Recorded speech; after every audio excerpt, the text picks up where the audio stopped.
Fa nankalazaina tamin'ity androany ity kosa ny andro maneran-tany amin'ny fampiasana ny lavapiringa, isan'ny nanamarika izany moa isika teto Madagasikara ka tetsy amin'ny fokontany Mandrangombato nankalazana izany. Andeha ary ho arahantsika ny akony izay.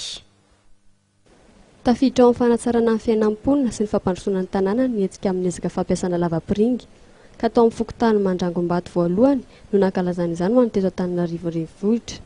Lohahevitra tamin'izany ny hoe antrano na ankalamanjana mampiasa kabone ho antoky ny fahasalamana sy ny fahadiovan'ny tanàna. Anisany filamatra iraisam-pirenena ny hoe atao lahara-pahamehana ny fahadiovana. Efa maro ireo ezaka tamin'ny asa fampandrosoana hoy nambaran'ny sekretary jeneralin'ny kaominina Antananarivo renivohitra Ramatolo Manana. Tafiditra anatin'izany ny famolavrana fitsipika amin'ny feny fahadiovana, ny fahasalamana ary ny fandriampahalemana. Fametrahana toeram-patsakana mba ahafahan'ireo mponina mampiasa rano madio. Mandritra ny andro natokana hankalazana ny andro maneran-tany ho amin'ny fampiasana ny lavapiringa dia anisy ireo trano eva izay notanterahana ireo mpiara-miombonatoka tamin'ny kaominina Antananarivo renivohitra mba ahafantaran'ireo tolotra misy ao aminy.